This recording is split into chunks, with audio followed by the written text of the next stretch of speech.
ವಿಜಯನಗರದ ಹೊಸಪೇಟೆಯಲ್ಲಿ ಕಾಂಗ್ರೆಸ್ನ ಸಮರ್ಪಣಾ ಸಂಕಲ್ಪ ಸಮಾವೇಶ ಅದ್ದೂರಿಯಾಗಿ ಮುಕ್ತಾಯಗೊಂಡಿದೆ. ಸಮಾವೇಶದಲ್ಲಿ ಭಾಗವಹಿಸಿದ ಲೋಕಸಭೆ ವಿಪಕ್ಷ ನಾಯಕ ರಾಹುಲ್ ಗಾಂಧಿ ಮೋದಿ ವಿರುದ್ಧ ಹರಿಹಾಯ್ದಿದ್ದಾರೆ. ಮೋದಿ ಹೇಳಿದ್ರು ಯಾವುದೇ ಗ್ಯಾರಂಟಿ ಅನುಷ್ಠಾನಕ್ಕೆ ತರಲಿಲ್ಲ, ಆದರೆ ನಾವು ಕೊಟ್ಟ ಮಾತಿನಂತೆ ಎಲ್ಲ ಗ್ಯಾರಂಟಿಗಳನ್ನು ಜಾರಿಗೆ ತಂದಿದ್ದೇವೆ ಅಂತ ಕಿಡಿಕಾರಿದ್ರು. ಎಐಸಿಸಿ ಅಧ್ಯಕ್ಷ ಮಲ್ಲಿಕಾರ್ಜುನ ಖರ್ಗೆ ಮಾತನಾಡಿ, ಮೋದಿ ಅಧಿಕಾರಕ್ಕೆ ಬಂದ ಮೇಲೆ ಕಪ್ಪು ಹಣ ತರ್ತೀನಿ ಅಂದಿದ್ರು, ತಂದ್ರ 2 ಕೋಟಿ ಉದ್ಯೋಗ ಕೊಡ್ತೀನಿ ಅಂದಿದ್ರು, ಕೊಟ್ರ ಅಂತ ಗುಡುಗಿದ್ದಾರೆ. ಸಿಎಂ ಸಿದ್ದರಾಮಯ್ಯ ಕೇಂದ್ರ ಸರ್ಕಾರದಿಂದ ರಾಜ್ಯಕ್ಕೆ ಹಣಕಾಸು ವಿಚಾರದಲ್ಲಿ ಅನ್ಯಾಯ ಆಗ್ತಾ ಇದೆ ಅಂತ ವಾಗ್ದಾಳಿ ನಡೆಸಿದ್ರು. ಇನ್ನು ಸಮಾವೇಶದಲ್ಲಿ ಮಾತನಾಡಿದ ಡಿಸಿಎಂ ಡಿಕೆ ಶಿವಕುಮಾರ್, ಉದ್ಯೋಗವನ್ನ ಹೆಚ್ಚಿಸಲು ನಮ್ಮ ಸರ್ಕಾರ ಮುಂದಡಿ ಇಟ್ಟಿದೆ ಅಂತ ಹೇಳಿದ್ರು. ರಾಹುಲ್ ಗಾಂಧಿ ಕೂಡ ಈ ಸಂದರ್ಭದಲ್ಲಿ ಮಾತನಾಡಿದ್ದಾರೆ. 5 ಬೆರಳು ಕೂಡಿ ಒಂದು ಮುಷ್ಟಿಯು, ಹಲವು ಮಂದಿ ಸೇರಿ ಸಮಷ್ಟಿಯು, ಬೇರೆ ಬೇರೆ ಒಕ್ಕಲು ಒಂದೇ ತಾಯಿಯ ಮಕ್ಕಳು, ಕೂಡಿ ಹಾಡಿದಾಗ ಗೆಲುವು ಗೀತೆಗೆ ಭರತ. ಸಮಾಜ ಸೇವೆಯ ಶಕ್ತಿ, ಸಂಕಲ್ಪ ಬಲದ ಶಕ್ತಿ, ಕರ್ನಾಟಕ ಸರ್ಕಾರದ ಜನಪರವಾಗಿರುವಂತಹ ಮಹಾಶಕ್ತಿ. ಸಾಂಪ್ರದಾಯಿಕ ಪ್ರಜಾಹಿತಕ್ಕಾಗಿ ಫ್ಲೋರ್ಸ್ ಫೈರ್, ಕೋಲ್ಡ್ ಫೈರ್.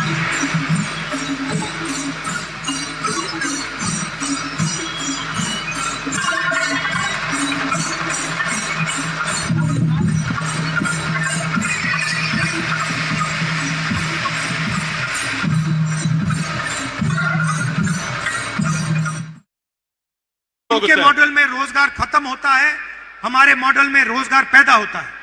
ಅವರು ಮಾಡ್ತಕ್ಕಂತ ವ್ಯವಸ್ಥೆಯಲ್ಲಿ ಉದ್ಯೋಗಗಳು ಮುಗಿಸ್ತಾರೆ. ನಾವು ಮಾಡಂತ ಒಂದು ನಮ್ಮ ಕಾರ್ಯಕ್ರಮದಲ್ಲಿ ನಾವು ಉದ್ಯೋಗಗಳನ್ನ ಸೃಷ್ಟಿ ಮಾಡಂತದ್ದು ಮಾಡ್ತೀವಿ, ಸೃಜನೆ ಮಾಡ್ತೀವಿ. उनके मॉडल में अगर आप बीमार होते हो तो आपको कर्ज में डूबना पड़ता है. ಅವರ ಒಂದು ವ್ಯವಸ್ಥೆಯಲ್ಲಿ ನೀವೇನಾದ್ರೂ ಅನಾರೋಗ್ಯ ಆದ್ರೆ ನೀವು ಸಾಲದ ಒಂದು ಸಿಳುಕಿಗೆ ಸಿಕ್ಕಿ ನಿಮಗೆ ಅತ್ಯಂತ ತೊಂದರೆ ಆಗುತ್ತೆ.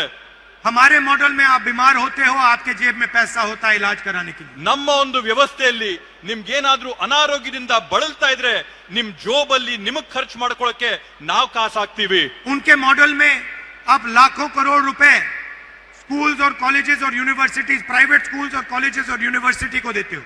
ಅವರ ಒಂದು ವ್ಯವಸ್ಥೆಯಲ್ಲಿ ಖಾಸಗಿ ಆದಂತ ವಿದ್ಯಾಸಂಸ್ಥೆಗಳಿಗೆ, ವಿಶ್ವವಿದ್ಯಾನಿಲಯಗಳಿಗೆ ಲಕ್ಷಾಂತರ ರೂಪಾಯಿಗಳನ್ನ ತಾವು ಕಟ್ಟಿ ನಿಮ್ಮ ಮಕ್ಕಳಿಗೆ ವಿದ್ಯಾಭ್ಯಾಸ ಮಾಡಿಸಬೇಕಾಗುತ್ತೆ.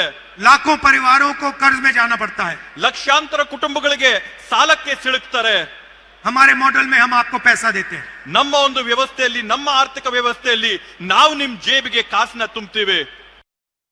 ಎಲ್ಲ ಗೊತ್ತಿದೆ, ನಾನು ಹೇಳಬೇಕಾಗಿಲ್ಲ. ಅವ್ರೇನ್ ಗ್ಯಾರಂಟಿ ಕೊಟ್ಟರು, ನಾನು ಅಧಿಕಾರಕ್ಕೆ ಬಂದ ಮೇಲೆ ಹೊರದೇಶದಲ್ಲಿರ್ತಕ್ಕಂಥ ಕಪ್ಪು ಹಣ ತಂದು ಪ್ರತಿ ಒಬ್ಬರಿಗೆ 15 ಲಕ್ಷ ರೂಪಾಯಿ ಕೊಡ್ತೀನಿ ಅಂತ ಹೇಳಿ ಅವರು ಎಲ್ಲರಿಗೆ ಒಂದು ಪ್ರಮಾಣ ಮಾಡಿ ಹೇಳಿದ್ರು. ಅದನ್ನ ಕೊಡಕ್ಕಾಯ್ತಾ ಅವರಿಗೆ? ಆಗಲಿಲ್ಲ. ಅದೇ ರೀತಿಯಾಗಿ 2 ಕೋಟಿ ನೌಕರಿಗಳು ಕೊಡ್ತೀನಿ ಅಂದ್ರು, ಅದು ಕೊಡಕ್ಕಾಯ್ತಾ ಅವರಿಗೆ? ಆಗಲಿಲ್ಲ. ನಾವು ಪ್ರತಿ ವರ್ಷ ಕರ್ನಾಟಕದಿಂದ ಪ್ರತಿ ವರ್ಷ 4.5 ಲಕ್ಷ ಕೋಟಿ ರೂಪಾಯಿಗಳನ್ನು ಕಟ್ಟುತ್ತೇವೆ. ತೆರಿಗೆ ರೂಪದಲ್ಲಿ 4.5 ಲಕ್ಷ ಕೋಟಿ ರೂಪಾಯಿಗಳನ್ನು ಕೊಡ್ತೇವೆ. ನಮಗೆ ವಾಪಸ್ ಬರ್ತಕ್ಕಂಥದ್ದು ಬರೀ 65,000 ಕೋಟಿ. ಪ್ರತಿ ವರ್ಷ 4.5 ಲಕ್ಷ ಕೋಟಿ ರೂಪಾಯಿಗಳನ್ನ ನಾವು ತೆರಿಗೆ ರೂಪದಲ್ಲಿ ಕೇಂದ್ರ ಸರ್ಕಾರಕ್ಕೆ ಕೊಟ್ರೆ ನಮಗೆ ವಾಪಸ್ ಕೊಡ್ತಕ್ಕಂಥದ್ದು ಬರೀ 65,000 ಕೋಟಿ. ಅಂದ್ರೆ ಸುಮಾರು 14ರಿಂದ 15 ಪೈಸೆ. 100 ರೂಪಾಯಿ 1 ರೂಪಾಯಿ ಕೊಟ್ರೆ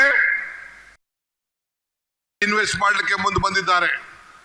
ಉದ್ಯೋಗಗಳನ್ನ ಹೆಚ್ಚಿಸಲಿಕ್ಕೆ ಇವತ್ತು ಹೊರಟಿದ್ದೇವೆ. ರಸ್ತೆಗಳನ್ನು ಸುಧಾರಣೆ ಮಾಡಲಿಕ್ಕೆ ನಮ್ಮ ಗ್ರಾಮೀಣ ಇಲಾಖೆಯಲ್ಲಿ ಖರ್ಗೆ ಸಾಹೇಬರ ಮುಖಂಡತ್ವದಲ್ಲಿ ಈಗಾಗಲೇ ಒಂದು ದೊಡ್ಡ ಕಾರ್ಯಕ್ರಮವನ್ನ ಗ್ರಾಮೀಣ ರಸ್ತೆ ಅಭಿವೃದ್ಧಿಗೆ ಒಂದು ಪಥ ಹೊಸ ಗ್ರಾಮೀಣ ಪಥವನ್ನು ನಿರ್ಮಾಣ ಮಾಡಲಿಕ್ಕೆ ಕಾರ್ಯಕ್ರಮವನ್ನು ರೂಪಿಸಿದ್ದೇವೆ.